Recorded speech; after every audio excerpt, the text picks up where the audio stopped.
Mayam Bukrumzari, a Joyshree Usham Impact News ki Manung Hunada Taram Nokchari. Manipur President's Rule Thambasi Huzik Tha Ani Hele. Aduga Manipur Akwegi elected members Akwegi MLAs singna Manipur Awana Taraba, especially internally displaced persons. Moigi Damakta Center Satlaga Atauba Kongtang, Spina, si Haizarure, si Tazaba Pirakle, Haibagi Pauzi. Ita tazade adu handa ikoi dana Champur district tagi Champur dagi displaced or lakpa internally displaced nupi amanadi center da chatuna nalsa do unaraga IDP singi rehabilitation gi damakta maina haizer ruba gi pause leire aduga thazaba prakoi pause leire see example na takning badi Manipur da leiba khoina yam thazana elected election tawraga khoina elect taw gi ba khoi representative singna tominna leibagi mami taba aduga awana tazaraba akhoi state ki lamdam asigi miyam na oina chacharaga tengbang liba sigi mamitari present rule marak says da akhoi MLA sing mogi office ti dum pairi bani suspended animation tham lairi bani na habdi assembly dissolve tawdri adubu MLA singi site gi akhoi lenga form tawrage haibigi adumbagi khonjel juta de aduga displaced tawkraba mioi singi damak aduga state asri za akhoi normalcy program bai damakta si ato Kongtang asi akoina haizarure or akoina masi pakhalagani or masigi initiative lawre haibasi ngasi bawa adugumba achaubu mamita badi leitri hoi akoina hozik monsoon season lakpaga iroina na khongban turen sengba adagi lambi sengba khotba haipet yengsangba aduga isai constituency da award playba sing governor da chaluraga khara kano mating pangbiu haibagi paudi khara di lei adubu Hoina Pambadi Masinati, Manipur is normal see the Purakba, Hana Dumaina, Purakba, Asigi Pamani, Aduga popular government Amaleba, Manipur representative Singna, Manipur Gidamakta, Party Adugma affiliation Yang the Bida. Manipur gi miyam gi damakta mine ichang thongna leina thokpa adugum representative to ne akhoi gi Manipur gi lamdam asigi miyam na pambasi adubu masigi mamidi tadri aduga nakalamrom da akhoi gi PRC adum extend tawgani haibagi adum pauzu mami tadun leiri aduna PRC gi marakta akhoi governor amadagi chief secretary moina rule toriba Manipur gi state government asina Manipur ji fully restore tawangam gadori bra highways the blockade leiriba chatpa yada asi moi gi administration makhada yahan bangam gadori bra haibagi siguma chamam naba miyam da pen daba trust deficit ama lakle haibada haimam da thokloi ngasigi akhoi gi topic na from mandate to mute the silence of state MLAs or the 60 MLAs Hiramasida Manung Huna Kananaba ngasi akhoi gi studio the election biri ba guest na ahaki right makta election biri Oza Khaidem Mani former acting chairperson MHRC Oza Butaram Nokchari Mayai Thangmada election biri Oza Ningthoukhongjam Satyajeet chief bureau UNI Oza Butaram Nokchari and on my extreme right election biri Oza Professor MC Arun Department of Anthropology MU Oza Butaram Nokchari Nasigi wahang hagdokcha basi hak senior advocate Oza Khaidem Mani lakchage Oza hoziki ladiba administrative structure under the president's rule masis na akhoi gi ladiba tension hoi nomai kapna ba violence ti yam tina hanthare masigi kaya di tadre adu targasu adu machi da not between the two communities but mob sagatpa dagi bomb langchalamba or skumba incidents mayam amadi tada banate aduna Lairiba PR rule makhada Manipur zi yamna shanti oiba ing chikpa adungba aphaba maikai da purakpa adagi especially highway the blockade leiba maite macha singna topa lantho chatpa ngamdaba sigi issue zidi restore tawba ngamgani haina ozana thaja bibra aduga lairiba hoziki presence rule je thani hen lakle adu khoina powder taja bada hojipawa advisor appoint tawdri hairi masigi maramna kari ogidoriba PRZ extend tawgani haibagi damakta thamdri bra natraga center na direct action bai damakta advisor thamdrasu yare khali bra natraga anoba government ama thuna form tawgani haibagi damakta advisor kumba elect tawdabida appoint tawdri bra ozagi motka thambi hoi ram phaje dihanam da hujiki thani hele habado tha kolum do hele haba wai do na kibani president rule se February 2025 tiki tawrapanina ngasi chi March April ki tangkunga nithoi yes adun de April ki tarom do da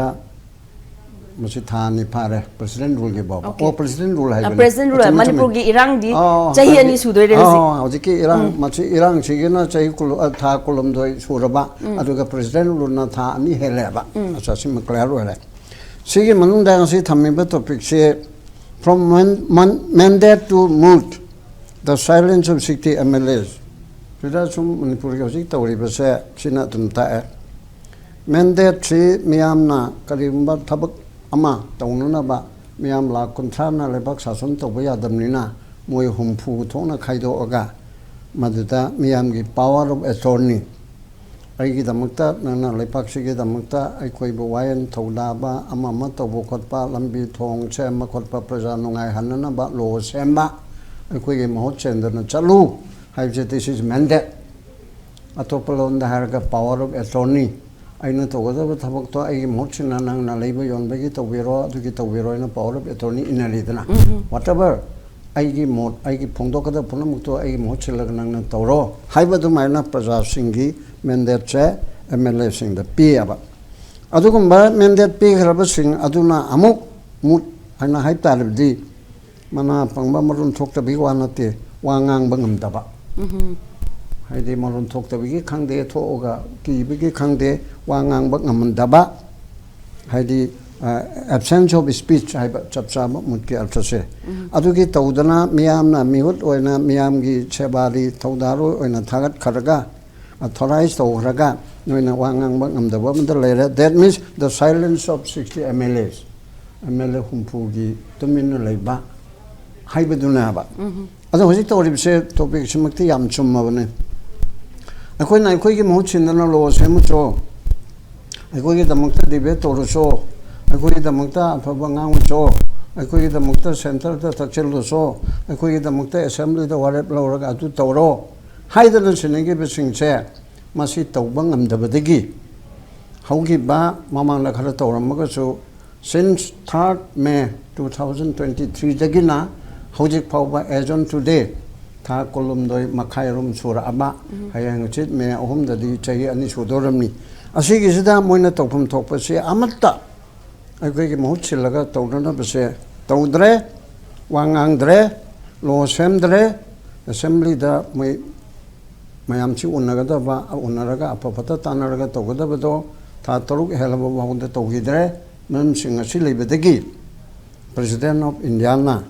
under Article 356 of the Constitution of India adugi matung inna karana lautoe relevant portion dot. I am satisfied that a situation has arisen in which the government of that is Manipur cannot be carried on in accordance with the provision of the Constitution of India. Aduna maram idana now therefore I so and so President of India asina power punamagase aina assume tore lausille aduga assembly ki thabak punamagasina parliament na toragani aduga tai thabak sing sida suspended animation gi animation budi pande suspend tore port asilere article 3 is masida assembly ga ab logudam ne tu lawra roi adu tawro adu haider ga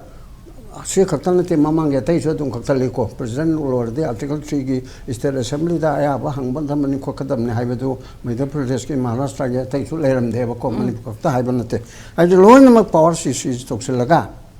except high court ki judiciary da tawda ba du natana atai di man loin pa ra haibana ba karigino sai gi matakta hairido state cannot be carried on in accordance with the provision of Constitution. Constitution ki makada 7th schedule da yauriba union lease for the central government, state lease for the state government, concurrent lease for both of them. Animaki. Haina hairiba kuigi lease to se.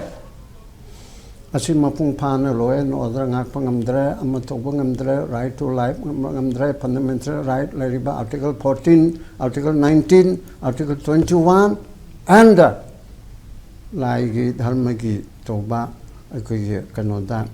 ching kaba kaburu kaba adudagi thangjing gi matang article 25 and 26 religious right ko achina chingma punamak acha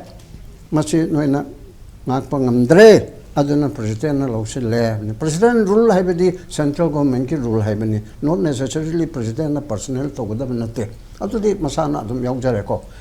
adu rubudi adu kana gi through the tawni governor gi through the tawni president na la aga tawro governor na adum pangthokani ma article 166 ta state ki function punama in the name of governor haibadi da adum tawgani hanagi na chief minister council of minister headed by chief minister na piba pautaki matung ina governor na pangthokpa haujik na central government na president gi mingda pirakpa power punamak ase masi governor na pangthokpa governor sidi ilai de leidorimni haidan port asi la ado boidi akoi gi suspended animation oibanina sai hangibedu da yawba ningsing da advisor thameba president rulda dissolution tawrab kandoko mapani gi retire IS ama or IPS ama aro karigum kanda Manipur dagi akoi gi sanga PB priyobata tama madama advisor oiba kan meyawi Dokoi je assembly se dissolve tau da bagi da makta tham de assembly dissolve tau raba kanda advisor ahum di mamang I tau gip sing da ahum thamme ba ado akoi ga hojik te dissolve tau da banina aina khan bani ai gi pon knowledge da aina khanjaba da o dissolution or boiti magi governor in council haidana hojik na chief secretary ga advisor ga DGP ga kar khalna sari dana masi advisor sing aduna sagadam adu tawdri bise suspended animation oibanina parliament su pass tawramnina tha taruk phawdi central government gi kusi leiriaba saruk chi phandana hayeng khangde hangche khangde tham lerga khangde lotho hongme chawbu sarkar semal le haibidi yayaba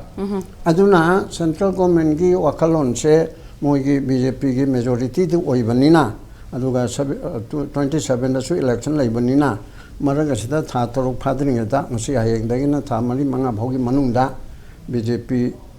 hanigi hanjal halwera adugi tobung am sakti ba demoi da piri bako prajana yaninga da ba yaninda ba duna amo oraga aduna adugumba sarkar am semen ba yanana bagi damakta suspended animation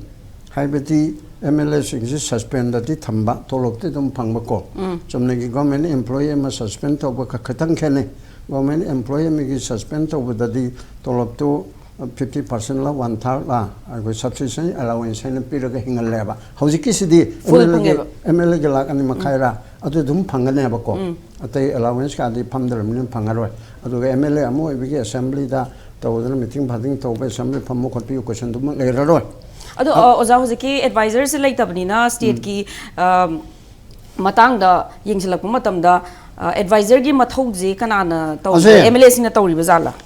achigi MLA singna adum da tawraroi hojiki kanona governor na chief secretary asida question am chu thore advisor security advisor aina ma khalib se hanagi former chief minister Biren gi makhada magi sarkar na khanjabana ba in the name of governor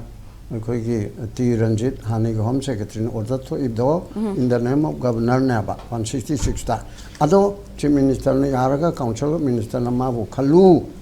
Hiraga Tawudi Manungda Misana Nang Oiro no Pito Haibu Budu Orangani Chief Minister to Long Mahira Adona Ado Maintona Kanjeraga Su Madu Chief Minister da Council Minister da advice security advice to Naba Kanbanina Governor President rule the hojiki advisor se security advisor kuldip se laifam thokpla thoktabra haibama question arise to madam di chief minister na khalam bada hoji veteran politician o joina advocate general se doctor no pleasure da madu chief minister hani gina khalam banina ma tokrabanina governor ki with the pleasure of the governor haibisi athayam taunariya governor masadugi ra Council of Minister duna happen in a Council of Minister no ogadra haibigi constitution ga article mam tawre harga policy khanariya ba aduna adugi meng du da political post pun loi mathat khare ta ha du committee ha du gi chairman ga leibu mam che except advocate general natana additional advocate general bobu mathat karenga lang han adaida advisor che asidi minister Birenna magia pamegi matungina happen bani manung da direction to central government pijar ga so mana hapam banina ma je function to honbam thokpra thoktabra haibama leiriya ba mai ki di tho oidorim na ba to my poor knowledge गी मतुंग इना अदुमा लेरे अदुना सिगी तोलिबा pot असिदा हौजिकी सही topic सिगी concern ओरकपदा अखोई ma'am सिना अखोई पुनम के तोबम तोक थबक तौरो लेपांगा उरो आइन सेमुरो नुंगा याई फनबा आइना हाइरेरगा मधुमोइना पांगथोकपा ngamdabadagi फेडरल स्ट्रक्चर से काहल लेरगा तौबुदी कॉन्स्टिट्यूशन पीरियड से मतम खरगिनी 352 दगिना 360 भावबा इमरजेंसी प्रोविजन हाइरिबसे असेदे यावलिबा 356 से अखोई इसाना शासन तौजगदबसिदा करिंगबा चेत नाबा कॉन्स्टिट्यूशनल ब्रेकडाउन ओरबा शासन तो तौबा ngamdरबा अदुरदि सेंटरना प्रेसिडेंट रूल तौगनी हाइबा लेबदुगी फॉर द टाइम बीइंग नाबा China Yamge Yamab say maximum say Ohumiro. Maximum Chahi Ohum. Oza second round of Mulakage, Matango Hanga say Oza Satyajeet Lakage, Oza Hozik advisors Kumbalati Habnina President's rule Makada Dum administer Manipur Yangs and Mamatamda, Kitang lapses like the dra, the Traga advisor Kumba appoint one hena administrative function they had a Mong Maril Taba or Machu Tokpe Hengani can be bra.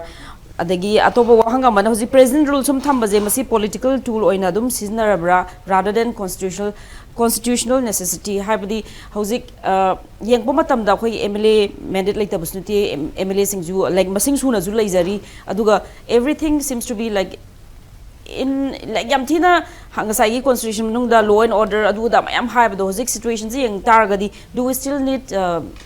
President's rule habi wang lak pasida ozagi motambi hoji issue ni ko sabda thambiru do masi ihan hambada point thamjaning base hana le misina akhoi people na ani se khena ba patang sentence ma thamjaba to people na elect toraga thamba hana le misina hoji le risina elected government delhi da leibuduna appoint torapane ba le rise aduna adugi difference ma lei habi sima thamjake adu amana akhoi sida le misina mi se masing yami council minister trying to ni adigi full president aduna makoina deal to rise department about 51 museum department deal tawri bane aduna department yang khaise minister try thoina tawbada why thaina di jumbo ministry na bajani pamcha matang ojari samasam dadi cabinet minister 30 plus ta leramba yaw khare minister je loi minister oiba minister am khatam oidaba support tawda bajani pamcha mata thangso bak te matamdang oidaba aduna madu phobo konadi hadina aduna lebak se da department khudingi mi amani na amani yengchiladi thabak se yangi thabak se thujali habidune ba hojiki sina mi sina phana haira basu phana singa basu department yang khai sigi ma no moda minute kya kaiduino haibam lai governor mathan lai ta di ai pung kun mari sida department yang khai ma thoje khaidong matam da akoi gi function yauri ni minuti gi unabiri ni aro ta di pung amani sida ngaktang sangba se department yang khai ma thogi file pai ba acho cho ba decision logada ba health ke logada ba adigi tourism gi adigi mathang hojik manipur no wari myam se madugi file myam se mai approval yaudana amta yade ba sina human physical problem ama sina aya ham thamjage ba mana lurukta ba se aduga ngasai tamuna thambiki ba ri somso hambiki ba da kariwa masi advisor yai tar ba tari advisor yaw tar di ngasai gi mongona thagali ba file do magi mi amani sina hana pathoga sisi lei haina main point no khanok piraga thujan bane ba hojik lei sina khojimak se chief secretary na Chief Secretary Sujo hojik se yam di mongda file me am do loi lakpa da ai haje human problem mi phana singa su yam hai singa su file me do pa ba ngamoi briefing to ba ngamoi madugi aduna human problem ama lei matam gi problem ama lei aduna akoina sam na haib da akoina ngasi gi decision am logo se kana gum minister gi cabinet ki approval logo hai matam se da file do yodadi som to di hidak lai ga ba adigi lambi sem ga ba sai khanari myam se amta yaro gi no don department yang khai ma thoi sri hen bu helama joi to ko social-political gi khangde nupi ngang khangde adigi internet displaced person da lai myam son hang be ki myam do module theng de duini aduna pr lai ba se human problem di lai thabak ta thure tapai aduga decision logo ta tapai aduga khargum bodri yang ne ba sai somna thambi ki da dum sai security aspect ta sum yeng ma myam yeng ne sina id somna khulai adu akoina administration to kan di human being cha ba de yeng ba ya de akoi hakchang se yeng ba yawi na ton yawi mit yawi na government na si pura mapung pha ba pot amane lambi gi yeng de adi nong tarak dori sing chawdori adi samar nong ta dori hoji ising je ising phangda de wana re sigi myam si kadai da chatoi no haiba sima sigi issue sina so ham da do thambi re ko ani su da sai ngi topic chu ga hape lak chama tam da akoi gi MLA sing se thabak tori ba to da right hang se MLA se ai tamna hamja kan da MLA si kari ma thauno ha doi tham jagi yan ham da MLA to bi si lo sem haiba ne ba lebak si da akoi chanari ba lo ꯀꯔꯤꯒꯨꯝꯕ ꯊꯕꯛ ꯑꯃ ꯇꯧꯒꯦ ꯁꯤꯅ ꯁꯣꯝꯗ ꯆꯠꯄ ꯌꯥꯏ ꯇ꯭ꯔꯥꯐꯤꯛꯁꯨ ꯁꯣꯝꯗ rule ꯁꯦꯝꯕ ꯍꯥꯏꯗꯤ ꯏꯆꯝ ꯆꯝꯅ ꯔꯨꯜ ꯁꯦꯝꯃꯨ ꯂꯣ ꯃꯦꯀꯔꯁꯅꯤ ꯍꯥꯏꯕꯁꯤꯅꯦꯕ ꯃꯊꯪꯗ ꯑꯩꯈꯣꯏꯒꯤ ꯃꯈꯣꯏꯅ ꯃꯅꯤꯄꯨꯔ ꯑꯩꯈꯣꯏꯅ ꯊꯥꯗꯈꯤꯕ ꯄꯩꯁꯥꯁꯦ ꯐꯖꯅ ꯌꯦꯡꯁꯤꯟꯕ꯭ꯔꯥ ꯍꯥꯏꯗꯤ ꯁꯄꯣꯖ ꯒꯣꯔꯃꯦꯟꯅ ꯄꯩꯁꯥꯁꯦ ꯑꯦꯁꯦꯝꯕ꯭ꯂꯤꯅ ꯄꯥꯁ ꯇꯧꯔ ꯊꯥꯗꯈ꯭ꯔꯦꯕ ꯊꯥꯗꯔꯤꯕ ꯄꯩꯁꯥꯁꯦ ꯃꯣꯅꯤꯇꯔ ꯇꯧꯕ ꯑꯃ ꯆꯪꯉꯦꯕ ꯂꯥꯟꯅ ꯇꯧꯔꯤꯕ ꯆꯨꯝꯅ ꯊꯧꯗꯔꯤꯕ ꯍꯥꯏꯁꯦ ꯃꯁꯤꯒꯤꯁꯦ MLA ꯃꯌꯥꯝꯁꯤꯅ ꯇꯧꯕꯤꯗꯣꯏꯅꯦ ꯕꯖꯦꯠꯁꯦ ꯑꯗꯣ हंदकी बजेट तो MLA मैम तो लेत्रबन हंदक पार्लियामेंट चल तौरी तो अखोई पावर लेतबगीनेब मथंग अखोइना लेरिसे मोइसे अखोइगी याम मरुओइ बम लेब MLA तौबसे अखोइगी ही थोंग हाइतारे हाइदि प्रजागा गवर्नमेंट समनबगी थोंगने मोइसे हाइदि प्रजाना मोइसे थागलैनि केंद्र ममगी अमना उखुलगी ओइरो अमना चिंगागी ओइरो अमना थामैबनगी ओइरो सगुबनगी अदा मोइ केंद्र मम रिप्रेजेंट तौरैदिना प्रजा केंद्र लेब प्रॉब्लम मयाम दो हाइरुनब हाइदि ngसागी गवर्नमेंट चपदा ngमदबनिना प्रजा मयाम चंगुदि यादबनिना मखोइ रिप्रेजेंट तौरगा मुखि खुनदुगी लकाइदुगी कॉन्स्टिट्यूएंसी दुगी डिस्ट्रिक्ट दुगी अवाबदो थंबिबनी हाइबसिमा थमजगेबा मरक्सिदा अखोइनो येंगैसिना हाइरिबा MLA सिंगजेगी मोइसे हंदकी PR सिदा हानसिगा करि होंगे हाइ मतमदा हान लेरमबसिदा PR लेटिंगाइदरि मोइसे ngसागी एजुकेटिव पावर अमा ngसागी हाइबा म्याचुले फंगेबा हौजिकती मोइसे एजुकेटिव पावर डिसीजन लो पावर लौथोखरेबा मोइसे अदुबो मोइसे MLA ओबेगी राइट्स एंड प्रिविलेजेस मोइन हाइबा कनो लोकल एरिया डेवलपमेंट फंड अरेगी मोगी चिंदुदी मेंशनद्रीबा मागी पावर मा स्वाइना एजुकेटिव डिसीजन सोमना चलु लंबी स्वाइना कोलास थाव हाइबागी पावर लौथोखिबानी अदुबो कोलोम अमा लौथोखिमे दुबो चिंदुदी मेंद्री वाखनजु मेंद्री मखोइ पीपल गी रिप्रेजेंटेटिव अदुम ओइबिरी सिने बoi थमजदिंगिसे अदुना मखोइ हुमफु लेबसे सिदा अखोइना हारिना मखोइ हुमफुसे सिदा मरुइना रूलिंग इस मरु ओइबा रूलिंग गी सिंगसिना अखोइना सुम यंगजे मतमदा पोचे सुम यंकांदा अखोइगी हाना कांग्रेस की एग्जांपल रुजगे इंडिपेंडेंस मूवमेंट की अखोइगी सुम याम पीसफुली महात्मा गांधी ना अखोइसे इंग तपना तौसी इंग तपना सुम तौसे हाकांदा अखोइगी मी खरा सावरेबा मसीदी सुम इंग तपसे इंडिपेंडेंस फंगदो मांदे मॉडरेट अदुना एक्सट्रीमिस्ट खतन कलप तो बाइना अदुना मॉडरेट एक्सट्रीमिस्ट थोलेबा अदुना MLA सिंगसिदासु सेंटर ना हारि खै यस जी ना हाइबदो सेंटर सोम चलो हाइबा सेंटर अमा न्यू अमा खलोजो खनबा अदवाने सुम लेरमबसिदगी खतन चथोरगा खतन एक्सट्रीमिस्ट वाखन खनबा एक्सट्रीमिस्ट हाइदि केनोन देखो हाजे मॉडरेट एक्सट्रीमिस्ट हाइदि सागी एग्जांपल लौजबनि को वाखन खतन हुंदोकपा खतन आइने तोरिबा हानगी स्टाइल जेना तोबा अनोबा सपोज हौजिक लेरिबे MLA कुंथा तेरे BJP की लेबिसिदगी मोइ खतन ना अखोइना मयामना पामदेना जंतर मंतर दनि खंगदे मणिपुर दनि खंगदे खतन अखोइगी वॉइस अमा पुथोपा ngama सपोज हंगस टाइम मक्सु फजदे तमदा अनुबक कैनोमा इथिनम पीनेबा सेंटर अगी हेड ओन पार्टी MLA न सुमाइन हारादी आई करिगुम तौदे यादेना हाइबम लेगनेबा अदुने अखोइ ngasi नैनरि साइदि अखोइगी MLA सिंगसे सोमना तुमिना लेखरबा हाइब कांसेदा मखोइसे वाखनदी पावर लौथोकजु वाखनदी लेरी अखोइ प्रजागी खोलाउदी मुना दुम ओइबिरी तुमिना लेबिगनु ngambiu sine अखोइ हारिसे मोइ तुमिना लेखितादी अखोइ प्रजासे अखोइ याम लुबमना अतै मतमदा ngang हौजि मतमदा ngang खेनबसे अखोइ मीसिना ना दब मतमसे हक्चा नुगाइ मतमददी वा ngang यायबा अदुबु मणिपुरी प्रजासे नारी अदुना मणिपुरी के प्रजासे आई कोकची चरा हेली अदगी अंगाम मयाम स्कूल फीस थिरब लेते हौजि अवा इंटरनेट मरुइन इंटरनेट डिस्प्लेस पर्सन सिंगसे मी लिसिंग उमफु मयुम अरि इवन याम लुबमना अखोइगी नुपी अंगांग दु कदाइदा लेरिनो अदगी प्राइवेसी यम दरकार ओइ मदुग मयाम दु पीरिब्रा अदुगा मसिदे एग्जांपल लब हाइबो मोइना खनबा डिसिजन लौब याबसे अखोइगी कोविड मतमददी अखोइगी लोकल एरिया डेवलपमेंट जे प्राइम सन लौसन गिबा PM केरन सुमाइ तौदना अखोइगी मणिपुर के क्राइसिस सिदसु लोकल एरिया डेवलपमेंट फंड जे MLA मयाम दुना इंटरनेट डिस्प्ले मोइ तौदे हाब्रेति याम तौरि मोइ हजि MLA मयाम या बदन तौब गाक्तने मखोइसे मखोइगी मयाम से फजना तौब याब्रा फंड एलोकेशन याब्रा हाइबसे मखोइगी अतोब ओपिनियन मयाम अमा पावर लौथोखरेना हाना लेमिसिदा खेनबमना हाना लौथोखिबा पावर से मोइ ताइ थोइ खतनेबा मिनिस्टर से हाना दी मोइ MLA दुम लेरमेबा अदुना हमु नेबा या अमना लेदिसे मिनिस्टर ओइदि मोइ ताइ थोइ खतने इंक्लूडिंग को अदुगा चीफ मिनिस्टर गा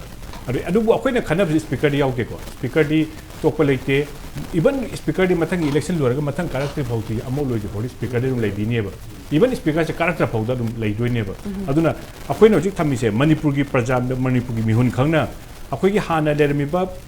लेरमिबा लेमोंग से प्रजाना पेंदे अदुना अनोबा सायोन अमा अनोबा खोलाव अमा अनोबा इथिन अमा पिरगा खितंग उथोपिरउ मधु एकादा मणिपुर की प्रजा से खितंग नुंगाइनी मधुगी तौरक्तदी मणिपुर प्रजा से पेंदबा मरुएना मसी कई जुराय कांदा सही अनि सुजलपसे मीसे सुम कुइना सुम वासलादी अहमनुनि खा कान मीसे सौनिंगदना मीसे जाजा तौरेबा जाजा तौरक्तिङाइदा करिउ मखर तौथोपिरउ Thank you, Oza. First round, you home to Wahanga say have Oza MC Arun Lakchage, Oza, Ozik majority party na Zumway government form Tauroge, Habige, Dukumba, Mongzi Udabnina. What could be other alternatives? Hadi inter party or Mayampunzalaga Kadito Yaba, guess wise. I coina Yangbayabasi, Hokibe election gi mandate si BJP the Pirini, BJP gi whole election gi magi agenda haikadra manifesto the hairi basa sabka saath sabka vikas khuding maka loina na khuding mak chawkhat minagani corruption free leiroi aduga Manipur da leiriba highway amadi highway singse state and central highway singse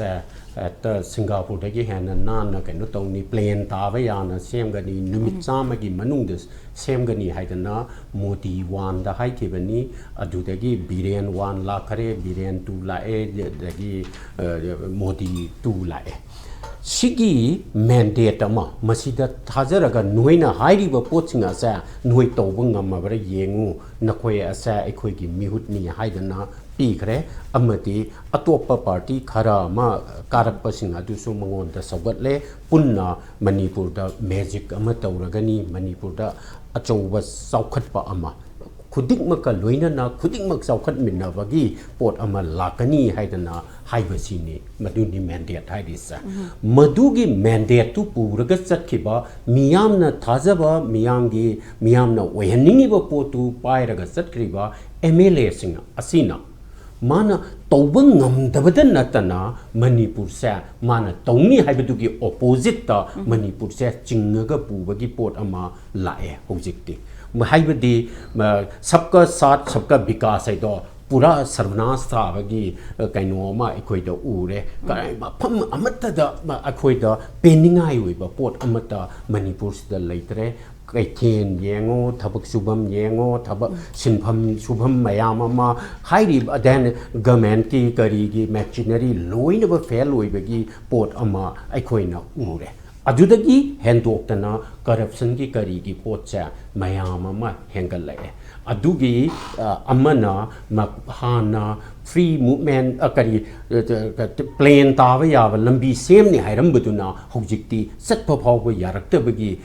chathok cha sin yadaba amadi nomagi Manipur gi shorok sa highway di laira dana ekhoi gi laira konsang de leiri ba lambi phawba chatpa yaraktabagi pot ama lai then Zaktung Kanosa Equina Port Yentok Yenchin to Wisidasu Mitsa Akari Haini Kano Manadava Michang Sangan Naivagi Port Mayama favoritism Karigi Port Mayama Equina Kayama Takare Sigi Matam Asida Equigi Miyangi Kanosa Apamba, Miyangi, Aningba, Miyangi, Yaifandabaki Tamakta, Miyangi, development Kitamata, Nakoida, Equina, Peak River, mandate Asa, Pang Tok the Bedanatana, Nakoina, Aikoi si Kamaina South Katagi, Aikogi, Iran si Kamaina Lucian Katagi, Haibagi Pochi the Hava, Wangangare. PR Tamakomatamda, silent spectator oina, Tuminna Babu oina Dum Yengba, Aduga, Si Minister say, High Commander Pirpani and Haitaragadi, Mana politician ama oirubagi. Politician ama, people give mihut ama oivasa, ma Kanosa, High Command gi Papeto no Urapataragadi, I could give Manipur Miamda, Piengadori was Sikarino, Haibagi, question number 2. Manipur gi Hojik lady Bapochida. Port Ohumni, Pina Hanjan Hainagare, Madudi, Razniti gi Oiba Port Ama, then Atopa Amana, Manipurgi, Lai Kanosa, Hingsagi Oiba Port Ama, Amaga Maga Kanosa, Hatnava Sunavagi Portsa, Sibuti to some extent, control Taure, Adubu, control Tawe Highway Wani, Hingsaduna, Queen Ladam Badagi. Hinsa se kuina leram batigi aikogi kaithen da aikogi economy da aikogi resource da akai ba pirakpanina adu amadi amaga gi interdependence oina kuki na maitai na kuki na tangkul na maitai da madugi interdependence oina leram ba madugi chain du thugai gra kanda Manipur da तोंगान बा कनो town सिंग दा तोंगान बा village दा निसा साबगी मचिंग हेंगलाइबा लूटपाट की मचिंग हेंजलाइबा क्राइम अगेंस्ट वुमेन हेंगलाइबा डोमेस्टिक वायलेंस हेंगलाइबा सिगी मयाम सिंग असा हौजिक लेरिबा हिंसा अमदी लाक्संदन सही अमा मखाई अनि मु हिंसा लाक्संदन थम्मु बदुगी महिनेबा मदुगी मतांग दुदा मदु कदमाइना कंट्रोल तोगदगे हाइबगी पोट अमा अखोइदा डायमेंशन अमा लay then atopa amana Manipuri hanagi normal life ta meaning displaced persons sing sa masagi maramdam da lanjen naraga lairiba mi sing sa sing da su lairiba tam da su lairiba mi sing sa kamaina tangdu leita an kadage haibagi pot amaga aikoida aduna pot ohum ne ba aikoida thingneri ba sa hirum ohum sa amna chawna thengneri political oiba potasu aikoi MLA singna kamaine engage tawrige politically mukoi se kamaine engage tawri yaningdi hairi ba mi singa aduga or dabi ta liba mi singa aduga engage tawna bo khona ba mado government of India da sinna thokpa nataba mana Manipur ge MLA ama oina mana kaino sa kaya yamna engage tawrige they oza the same people same MLAs mathang election da mungle pakani aduga miyam na moida adum mandate se adum pirakadoina piba yai pidaba yai that is another thing aingonda di madu mathangi election da moi karaka da karo idrai se aingonda maru oidiaba aingonda maru oidiba di namu aigi mandate puraga satkriba aigi thajaba puraga satkriba aigi kaino heroi oina aibu sakhatpagi lamben da pubigani haidana thajaba bigiba mana ngasi aigi thajaba hati se karige Biswa ghatak oiriba mark se karigi aikoi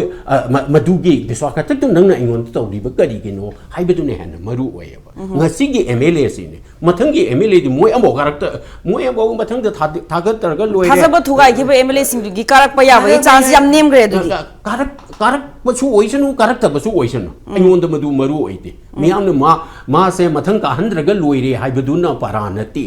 ma se ngasi mana tobam thopa sa tawdri karigi no haibasine aduna aikoi da